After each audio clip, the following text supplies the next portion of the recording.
No one doubts how Heidi Taylor was murdered. After she was stabbed more than 60 times and endured one fatal shot to the head, it was clear to investigators what had taken place. But now, 5 years after the crime, the teenage boy who was convicted of killing her maintains that he's innocent. It wasn't me who killed her. It was Jeff. Jeff is inside me. Donovan Nicholas claims that he wasn't the one in control when his mom was killed. Instead, he blames the death on the voices in his head. More specifically, the voice of his alter ego known as Jeff the Killer.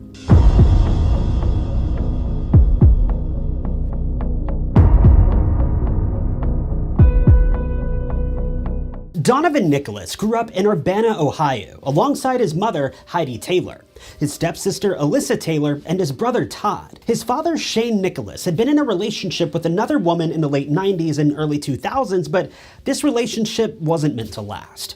After Donovan's birth mother exited the picture sometime shortly after he was born, Shane, Donovan's father, became Donovan's legal guardian. After making it through what was likely a pretty messy breakup, Shane had begun to date again. He met Heidi Taylor way back in 1993, and it seems that the two were in contact with each other on and off since then. We don't know the specifics of how everything unfolded, but we know that Shane and Heidi became official sometime in 2005. They never actually married, but they moved in together around this time, and Donovan began referring to Heidi as his mom. After all, she was the only mother he'd ever known, after his birth mother walked out of his life when he was less than 3 years old. Heidi Taylor has been described by everyone who knew her as a loving mother and an all-around great person. Her daughter, Alyssa, often describes her mother as her best friend, and it seems that the two were inseparable. It's not uncommon, though, after someone has passed away, for people to forget all the negative aspects of that person's life and whitewash them as being this perfect person. But in Heidi's case, it doesn't seem like anyone had anything negative to say about her whatsoever, both when she was alive and after she had passed. Well, everyone except for Donovan.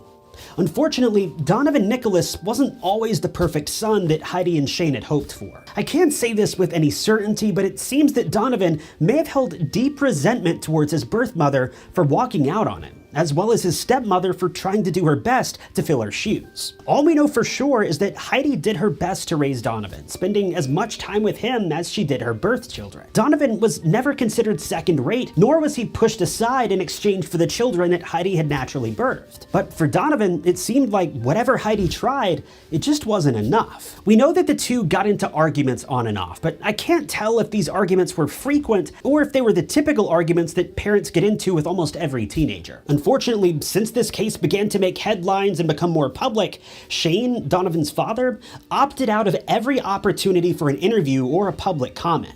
So I'm really doing my best here to piece together what Donovan's early life would have looked like using clues that I've found in public records and on social media. But without Shane being around to confirm all of this, it's really nothing more than conjecture. With that said, from the outside, the Nicholas and Taylor household appeared to be your average American family. Everyone was happy most of the time, and they lived on a decent enough income to make ends meet and keep everyone satisfied. And for a small family in Urbana, Ohio, that's about all you could ask for.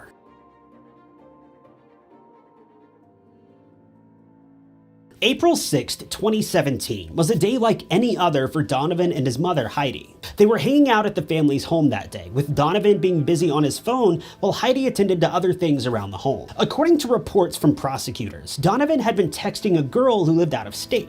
The two seemed to have been engaged in an online relationship for at least a few months, with the relationship beginning to heat up over the last couple of weeks. As the relationship grew, they began to share intimate details with one another, and this eventually grew to them sharing private photos as well. The only problem is that Donovan was just 14 years old at the time, and his parents had no clue that he'd become so involved with this girl. You can imagine her surprise when Heidi uncovered that the two had been sharing provocative photos back and forth on the afternoon of April 6th. She was naturally outraged that Donovan would have done something like this, and she immediately took his phone away, waiting to tell his father about this when he returned home, presumably later that day. Donovan became incredibly angry about this, but it also seemed that he was probably embarrassed as well. I mean, who wouldn't be? His mother had just uncovered his dirty little secret and planned to put an end to what Donovan perceived to be a potential long-term relationship. The two got into a serious argument about the situation, and Donovan eventually stormed stormed off. Heidi continued on with her daily tasks, but for Donovan, this argument wasn't over, and he planned to have the last word.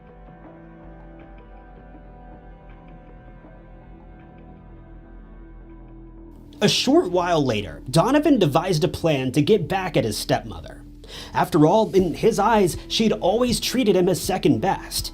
He never felt like he was good enough in the eyes of Heidi, and he'd finally reached a breaking point. Something inside of Donovan shifted that day, something none of his family members or friends could have ever expected. What was already a bad day for Donovan and his mother was about to get far, far worse. Later that afternoon, Donovan quietly slipped into the kitchen of the home.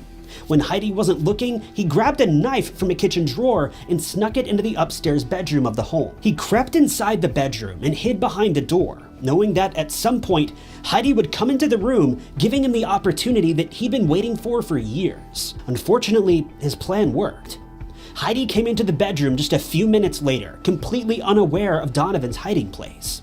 As she had her back turned, Donovan jumped out from behind the door, knife in hand, and began to hack away at his mother. Once he was satisfied with what he had done, he stopped and took a breather. His mother tried to escape to a different room of the home, but Donovan soon followed and began attacking her again. All the while, Heidi was pleading with her son to stop and call an ambulance for help, but Donovan ignored her cries. After a few brief moments, Donovan made the decision to end his mother's pain once and for all, grabbing a weapon from his parents' bedroom and ending his mother's suffering with a single round. At some point during the attack, Donovan managed to injure himself, wounding his leg to the point that he could no longer walk. It was then that he decided to call 911, asking the dispatcher to send someone to his aid. The 911 call is utterly heartbreaking, but it's also incredibly important to the case because Donovan never admitted guilt for what he had done. Instead, he blamed someone else. A voice in his head that belonged to the infamous serial killer from internet folklore, Jeff the Killer. I just killed my mother. And what happened, sir? I just killed my mother, and I need to go to the hospital. And what happened? It wasn't me who killed her. It was Jeff.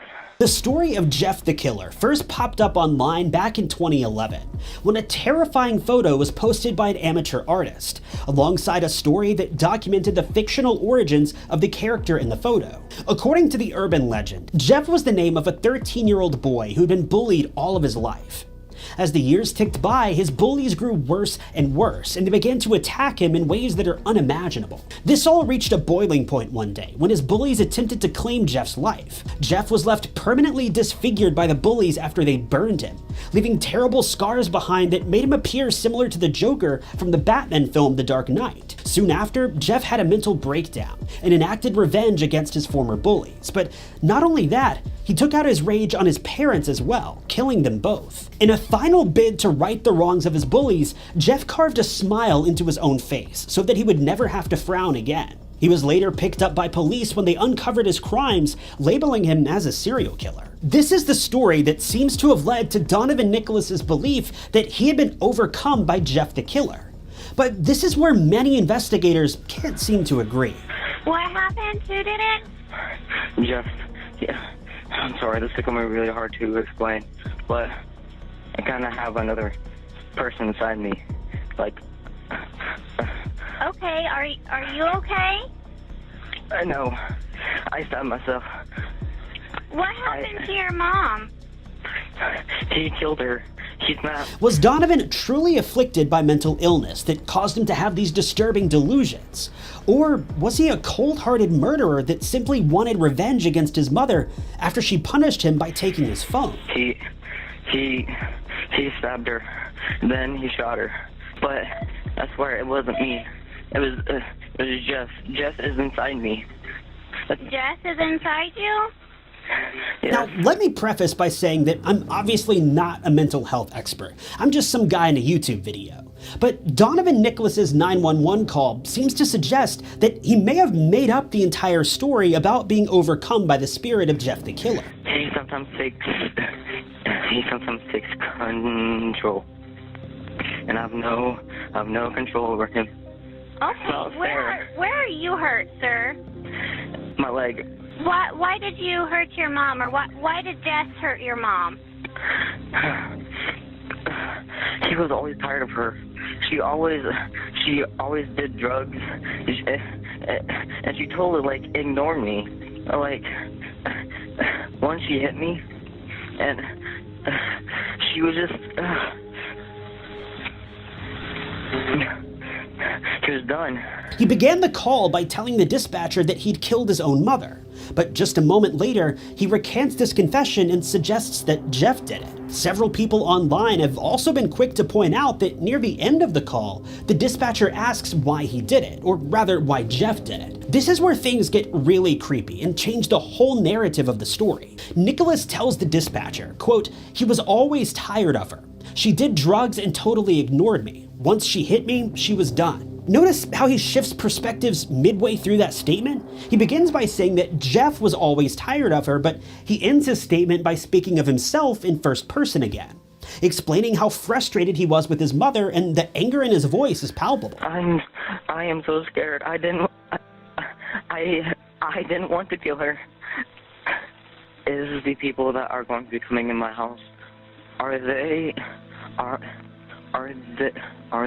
to hurt me? Sir, nobody's gonna hurt you, okay? Nobody wants to hurt you. Just no tasing or pepper spray or nothing like that? Are you okay? Donovan? You okay? Anybody else here? Oh, no. He's green. Okay. Put your hands on your back. Okay. Don't move. This doesn't appear to have been an issue with Donovan having a split personality. This appears to have been an issue with Donovan claiming his mother's life in a blind fit of rage. At least that's my personal opinion. The only problem with this opinion is that, according to court psychologists, I'm wrong. Donovan was picked up by police and taken in for questioning, and it doesn't seem like police had any patience with him. Most of the deputies who've spoken about the case publicly agree with my personal assessment, saying that Donovan doesn't appear to have shown any signs of mental illness. He purely appeared to be a liar. However, Donovan was assessed by two separate forensic psychologists during his trial, and both of these psychologists suggested that Donovan had underlying mental health issues, with one of these psychologists suggesting that he may have suffered from a type of dissociative personality disorder. Essentially, that's a disorder that causes people to possess at least two or more personalities. What's really interesting about this disorder is that it doesn't present itself in the way that you might think. Television and movies may lead you to believe that when you have a DID episode, you black out and have no idea what's going on, but that's not always the case. Many people who suffer from DID report that they're fully aware of what's going on when they're having an episode, but they're unable to control themselves or stop the event from happening. It's sort of like having your mind hijacked by someone that you don't even know. You're a first-hand witness to everything going on, but you are just as powerless as the victim, and in a way, you become a victim yourself. But here's where things get even more crazy. The jury didn't buy 1 second of this. In fact, they believed Donovan was lying as well. Regardless of what the mental health professionals claimed about Donovan's mental disorders, the jury decided that it was all made up, and they convicted him of murder, with the judge handing down a sentence of 25 years to life. But Donovan's defense team wasn't finished with the case just yet. What really sets this case apart from similar cases is that you have to remember Donovan was just 14 years old when the crime took place. Thus, he was sent to juvenile court, but immediately after juvenile court reviewed his case, they escalated it to the adult court system, claiming that the juvenile court wasn't capable of properly reviewing Donovan's case because of his mental illness. Thus, he was tried as an adult. But thanks to a loophole in the system, Donovan's defense team was able to successfully reverse his conviction. I'm not going to pretend that I understand all the ins and outs of this process, but as of December of 2022, Donovan's murder conviction was reversed, and he's now being sent back to juvenile court and will be tried again, but this time as a minor. This would mean that Donovan may be a free man again much sooner than anyone expected. He's currently just 20 years old, and if his defense team has it their way, the murder conviction will be wiped from Donovan's record and he'll be placed back into the free world with the rest of us. Donovan's stepsister has since spoken out against Donovan and says that she hopes he never sees the light of day again. She doesn't believe his story about Jeff the Killer for 1 second, and neither do the prosecuting officers who interrogated Donovan. and neither do the jurors or the judge who oversaw his case. Even with his mental health issues, Donovan was still considered competent enough to stand trial. So what ultimately matters is what the juvenile court system has to say about the matter. With all of this said, you guys know where I stand, and you've heard my opinion on the matter, but I'm extremely curious to know what you think. Do you feel that Donovan was telling the truth and he did truly become a victim of his own mind? Or do you feel like he made the whole thing up as a way to get back at his stepmother and get away with his crimes? While we wait on all of this to be resolved in the coming months, I'm anxious to know what you guys make of this, so be sure to share your thoughts below. But with that, I thank you guys for tuning in to another episode of True Crime Stories. If you like the channel and want to help it grow, the best way that you can do that is by hitting the like button and leaving a comment below. Your comments help out much more than you might realize, and they let the algorithm know that you're interested in these videos, letting YouTube know that others might want to watch them as well. But with that, I thank you guys so much for watching. My name is Ty Knotts, and I'll catch you guys in the next video.